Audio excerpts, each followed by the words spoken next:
Hello class, so explain ko lang kung ano ba yung magiging flow ng mga klase natin starting next week. So kung maalala ninyo at the beginning of the semester, ang sabi ko ay yung topics for the finals ay kayo yung magre-report. So yung topics ng finals ay yung chapter 4 from your STS book. So ang chapter 4 ay may 9 lessons, which means you will be divided into 9 groups. So madaming groups yung kailangan, ibig sabihin three, I think three members per group ang mangyayari, except group 1 and group 2. Ayan. Group 1 and group 2 at saka group 3 na din. Depende kasi yan sa ano eh, sa bilang ng mga students sa klase. Pero yung group 1 ay 5 members. So ito, sure na to na 5 members ang group 1 kasi ang lesson 1, which is yung political economy of pollution and climate change, ay mahaba. And also, start na agad sila next week. So mas madami yung kailangan nila na members. And yung group 2 naman, medyo mahaba din siya. 4 members yung kailangan sa kanila. The rest of the groups, starting yung lesson 3 hanggang lesson 9 ay 3 members per group nga lang. So, depende kung ilan kayo sa klase. Pero yung group 1, 5 members, group 2, 4 members, the rest, 3 members per group. So, ano yung gagawin ninyo sa group reporting? So, kung maaalala nyo, dun sa course syllabus natin, ang project ninyo is 10% of your total grade. Ibig sabihin kung ano yung nakalagay dun sa inyong class card, 10% nun ay manggagaling sa project. And yung group reporting na gagawin nyo dito, ito ay group reporting, this will serve as your project. Ibig sabihin, I expect na mag-e-effort kayo and makikikooperate kayo sa kagrupo ninyo kasi this will be 10% of your total course grade. Alright. So, etong inyong group reporting will consist for part, itong apat na to. Okay, so ano yung gagawin ninyo? Una, i-explain ninyo or i-present ninyo yung issue or topic. So, halimbawa, para sa group 1, ano yung political economy of pollution and climate change? Anong kinalaman ng political economy, ng pollution, at saka ng climate change? So, explain nyo yun. And then, yung key social, political, or ethical concerns, yung i-identify ninyo yung major concerns na related dun sa topic. And then yung ipapresent din ninyo or identify din ninyo yung mga differing perspectives or positions related to the issue. Halimbawa, dito sa ano, ito kasing topics for chapter 4 ay mga issues yan or mga ah, concerns na related sa science and technology na nakakaapekto sa society. Like for example, itong ano, GMO or yung genetically modified organisms. So up until now, may mga debates pa din na ah, regarding yung safety ng mga GMO. Halimbawa, pag ba kumain ng GMO ay hindi maapektuhan yung health ng kumakain. So, issues regarding this topic. Okay, so explain nyo yon and then explain din ninyo bakit relevant na pag-usapan yung mga topics na yan. So, ang gagamitin ninyo as your main reference ay yung STS book ninyo, syempre. But, you are expected to use other credible sources. Diba? Kasama sa critical thinking ay gumagamit ng another source, another credible source. So, you are expected to use or to consult other credible sources kagaya ng articles, policy documents, and reputable news sources. Okay, so ito yung source and then you will be given 40 minutes to report your uh, assigned issue. So, yung 40 minutes, ano yung nakapaloob dun sa 40 minutes? So, 5 minutes ay overview of the issue and its relevance to society. So, bigyan nyo muna, within 5 minutes, bigyan nyo muna ng overview, ano ba yung pinag-uusapan natin. And then, 30 minutes ay comprehensive discussion of the topic and issue. So, dito nyo na hihimayin yung issues. So you will be given 30 minutes to do that. And then 5 minutes recap or review of key points. This may include, dito sa letter C, yung 5 minutes, this may include recitation. So pwede kayong magtawag ng mga kaklase ninyo o kaya magbigay kayo ng questions. Okay? And after that, so ito ay 40 minutes, magbibigay ako ng quiz. So yung mga reporters dapat meron din silang score sa quiz. Saan manggagaling yung score nila sa quiz? That will be the mean score obtained by the non-reporting students. And ibig sabihin, make sure na nakikinig yung mga kaklase ninyo na hindi nagre-report. Kasi kapag mababa yung nakuha nila sa quiz, ay di mababa din kayo. Okay? So that's the reporting guidelines. And then yung grading breakdown naman natin, uh, sabi ko nga kanina, 10% of your final grade itong group project, itong group reporting na ito. So dito sa 10%, 70% niyan ay sa akin magagaling. So i-evaluate ko kayo and ito ay group. I-judge ko lang kayo depende sa performance ninyo during the group reporting. Okay, so halimbawa, ah, yung ibang members hindi prepared, hindi na-explain ng maayos, ay di yung buong group ay maapektuhan. Okay. And then yung remaining 30% will be peer evaluation. Ipe-present ko mamaya yung peer evaluation form na i-distribute ko after ninyo mag-report. So, ito ay peer evaluation. Ibig sabihin, paano nakikooperate yung ibang group members before and during your group reporting. Ayan. So, explain ko na lang to mamaya. Ayun. So, this will be, again, the flow of group reporting. So, ang ating, di ba meron tayong 3 hours per class? And bibigyan kayo ng 40 minutes to report your topic. Ibig sabihin, dito sa 3 hours na to, kailangan ay makapag-report ang 3 groups so that by the end of February ay tapos na lahat ng group sa reporting. Okay. So that's what's gonna happen starting next week pala. Okay, so after nun, final exam naman. Didiscuss ko naman ano naman yung mangyayari sa final exam natin. Ang final exam natin ay connected sa group reporting. Ang final exam ay group oral defense. So instead of the usual written exam natin, kagaya ng prelims and midterms, ang gagawin natin dito ay group oral defense. So this will be 30% of your total grade. Okay, so kailangan mag-effort talaga kayo dito sa final uh, oral defense. So ito ay i-discuss natin kung paano kayo magde-defense. So una, all groups must complete the oral defense within a 3-hour examination period. So again, meron tayong 9 groups. Tapos pagkakasyahin natin yung oral defense within 3 hours. Ibig sabihin, each group will be given 15 minutes total. Ayan. So, susunod tayo sa strict schedule para matapos natin yung oral defense within 3 hours. So, 15 minutes will be given to each group. Okay, ito. And ano yung gagawin ninyo within 15 minutes? So, yung first 7 minutes will be used to present your issue na dinedefend ninyo. So, una, yung sabi dito, kung ano yung position ninyo, it must be stated within the first minute of your presentation. Ibig sabihin, pagka punta nyo sa unahan, dapat malaman ko na yes or no ba yung stand ninyo. Halimbawa, yes, I agree na dapat GMO, i-push ang GMO. Ayan, for example. Okay. And then, you will also discuss, so una pala ay, ife-frame niyo muna yung issue. Explain niyo the issue, bakit siya issue, and why is it controversial. And then, explain niyo yung inyong group position. Ano yung argument ninyo? Ano yung stand ninyo? So, bakit na kayo naniniwala dun sa stand ninyo? So, kailangan ay may evidence, backed by evidence yon. And then, strongest counter argument. So, after presenting your group position or yung stand ninyo dun sa issue, kailangan maghanap din kayo ng counter argument. Ibig sabihin, halimbawa, ang stand ko sa GMO, for example, ay agree ako na dapat i-push ang GMO.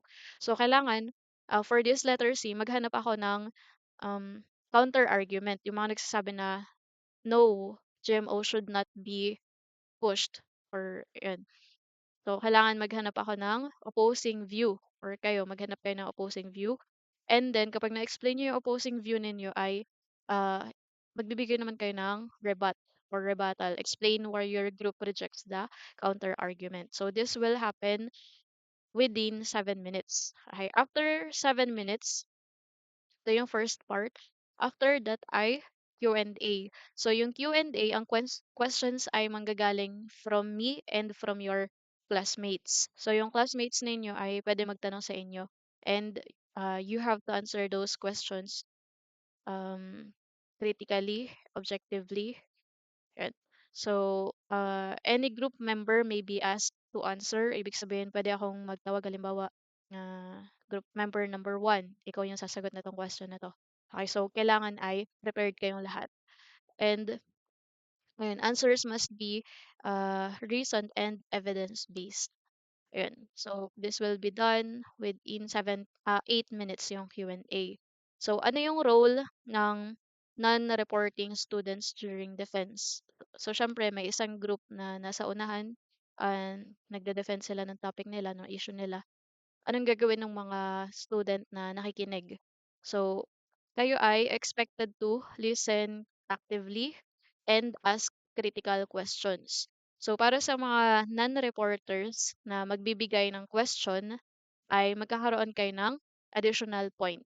Okay, so questioning is highly encouraged. Bibigyan ng points yung students na magtatanong ng question dun sa uh, reporter na currently defending their topic.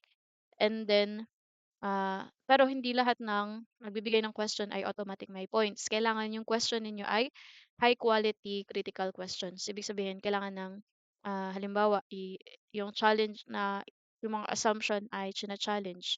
O kaya naman stakeholder impact question. Kapag sinabing stakeholder, sino yung mga apektado? For example, do sa GMO ulit na example. Sino yung apektado nun? E di yung consumers, yung mga bibili, at saka government in terms of policy making, o kaya naman yung farmers, yung mga nag-produce ng mga GMO. Okay, so sila yung stakeholder. And then yung evidence validity questions, ibig sabihin, and yung mga questions regarding yung mga evidence na present ng group na nag-defense. Okay, so yan. You are also expected to uh, submit an output. So, ano yung output? This is just the two-page written paper. So, yung two-page will consist of, ito ay kung ano lang yung ginawa ninyo during the defense, or kung ano yung prepare ninyo for your oral defense. Kung mapapansin nyo, same lang ito dito. Yan. Pareho lang yan. And kailangan lang maipot ninyo into writing. So, 1/2 page dedicated sa issue framing, 1/2 page for group position, explain niyo kung ano yung stand ninyo, 1/2 page for counter argument, and then 1/2 page for rebuttal. Total of 2 pages. So, ito ay isasubmit sa Google Classroom. And then, grading breakdown for final exam. 'Di ba ang final exam ninyo is 30% of your total grade. So, etong 30% na 'to divided into two part. Yung 75% ay manggagaling dun sa oral defense. So, sa'kin ulit 'to manggagaling. So, paano kayo nag-perform? Yung mga questions ba ay nasagot ninyo critically and evidence-based or hindi? So, nakadepende yun dito sa inyong performance. So, again, this is group-based. Yan, group-based 'to. So, yung remaining 25% ay peer evaluation ulit. So, i-rate ninyo yourselves and your group members. So, kung paano sila nakikooperate for the preparation and during the oral defense. So, ito ay peer evaluation. Again, 75% will come from me, 25% will come from your groupmate. Okay, so may note lang dito, while the oral defense score is primarily a group score, again, yung 75% ay group score na ibibigay ko sa buong group. Okay, so pare-pareho kayo niyan. And so the instructor reserves the right to adjust individual scores based on demonstrated preparedness and performance during Q&A. So kung nakikita ko naman na um, meron talagang hindi nag-participate, so possible na iba yung score niya sa ibang group members, lalo na kapag masyado niya nahila pababa yung ka-group niya. Okay, so meron naman tayong option na ganun, i-adjust. Pero most probably ay group-based yan, group score yung 75%. And then, note lang then that there is no correct or incorrect position for this oral defense. So, ano lang yung kailangan nyo gawin? Kailangan nyo lang ay ipakita na marunong kayo mag-reason, marunong kayo gumamit ng evidence, and yung ability to respond to critic. So, ano yung ide-defend nyo dito? Kasi, kanina pa natin binabanggit, oral defense. Pero ano yung ide-defend nyo dito? So, ang gagawin ninyo for your defense ay magsasubmit kayo 1 week before the final oral defense schedule. Magsasubmit kayo ng proposal. Okay, so each of you will submit a proposal sa Google Classroom kahit isang member lang per group ang mag-submit ng proposal ninyo or proposed issues, proposed question. So, ano yung proposal na yon? So, ang gagawin ninyo ay magbibigay kayo ng three possible defense issues na connected dun sa inyong study. So, yung una, sasabihin niyo yung defense question. So, in the form of a question yung issue na ibibigay ninyo. So, kailangan ay clear and focused question suitable for an oral defense. Ibig sabihin, yung defense question ninyo, it should warrant an argument. Halimbawa, yes, I agree to this position or something. Ang hindi dapat defense question dito ay mga descriptive. Halimbawa, what is blue economy? So, hindi nyo yun may present, hindi nyo yun made-defend kasi para magiging presentation lang siya. Okay, and then tentative group position. So, sasabihin nyo lang ano yung, ibig sabihin ng tentative, um, pwede pa siyang mabago, depende sa inyong research. Okay. So, okay lang kung ano yung kahit anong sagot niyo dito kung agree or not, agree or disagree, okay lang kahit yan. Basta yung tentative lang. And then, why the issue is contested. So, one sentence explaining why this issue is debated and why different stakeholders may disagree. Okay, so three questions or three issues. Each issue will contain this. Ibig sabihin, tatlong beses kayo magbibigay ng defense question, tatlong beses kayo magbibigay ng tentative group position, tatlong beses magbibigay ng why the issue is contested. Okay. One sentence each lang naman yan, so maiksi lang yan. Ayan. So, bakit kailangan ng proposal? Siyempre, baka mamaya ang mapili nyo na issue ay descriptive pala. So, mababa na agad yung magiging score nyo dun sa defense. So, i-review ko yun, yung inyong issue na isasubmit, yung proposal na isasubmit. And then, kapag yung inyong, di ba may three defense question kayo na ibibigay. Yung three defense question na yun, kapag okay lahat yun, edi kayo yung magde-decide kung ano dun sa tatlong yun yung pipiliin ninyo.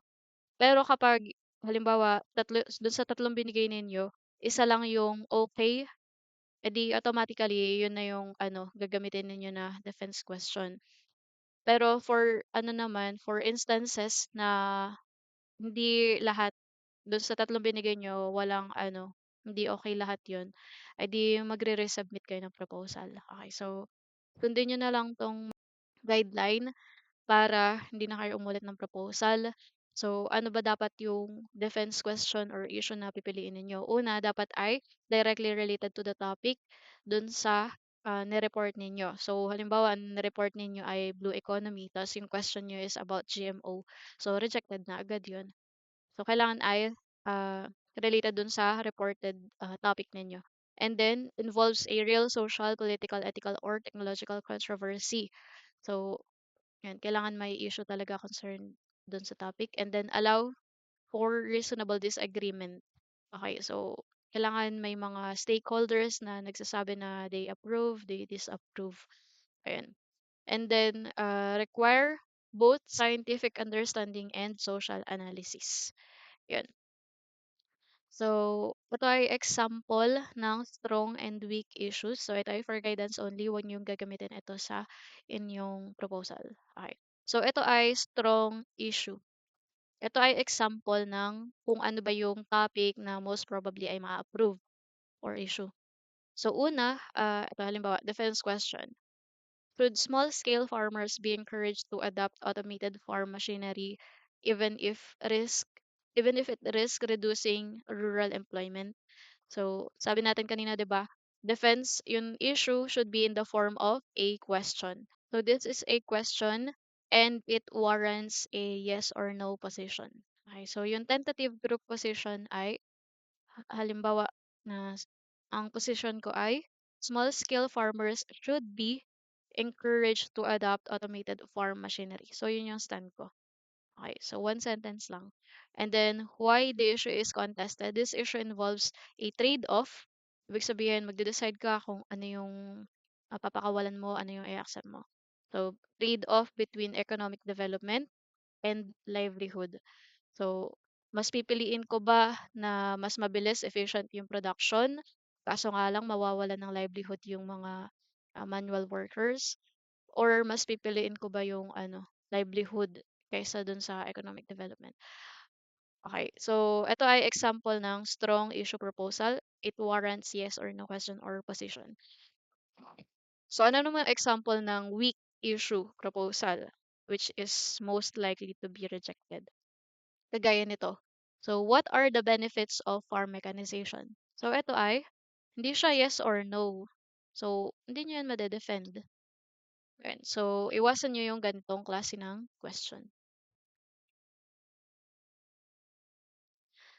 Ayan.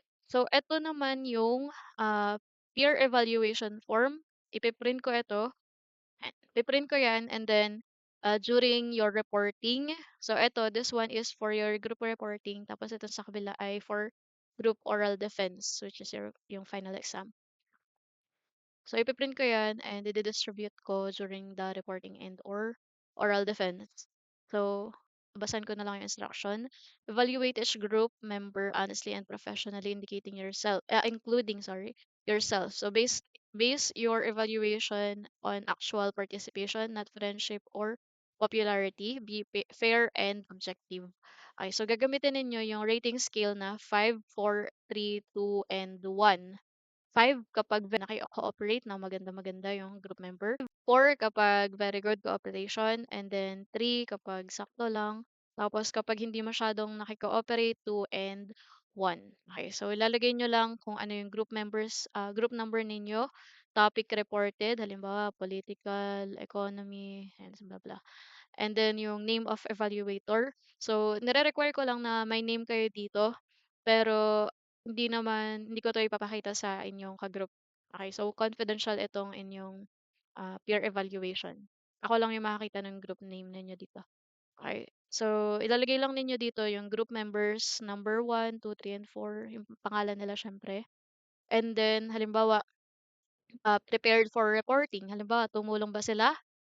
Halimbawa, oo, tumulong sila. Kada meeting or kada chat may response, edi 5. Tapos, contributed to content research, o tumulong. Cooperated with group, kapag may mga meeting, pumupunta, etc. Delivered assigned part, oo din. Tapos, overall, 5. Okay, so dito, ito na yung, this will consist 30% of the project. Yung sabi natin kanina, yung explain ko kanina. Okay, so, for those naman na group members na nabigyan ng 1 or 2, so sino yung member na nagbigay ng 1 or 2, kailangan nilang i-explain bakit 1 or 2 yung binigay nila. Okay, and then you will have to uh, sign at the bottom of the peer evaluation form and yung date. Okay. So, ganun din dito sa group oral defense yung gagawin ninyo. Ganun din actually, hindi ko na ulitin yung explanation dito. 5, 4, 3, 2, 1. 5 yung highest, 1 yung lowest. Kapag may nabigyan ng 1, explain. Okay. So, lastly, tentative schedule of the final exam para sa BSRT-B ay March 3, para sa BSRT-1A March 4, and sa mixed courses ay March 5. So, ito ay tentative schedule. Kapag um, in-adjust ulit na 1 week earlier yung final exam, ay di-adjust natin ng 1 week earlier. Kaya kailangan ay within 3 meetings ay matapos na lahat yung 9 group. Okay, that's it. And sana na unawaan ninyo yung instruction. So, kapag may malabo, pakisabi na lang sa akin.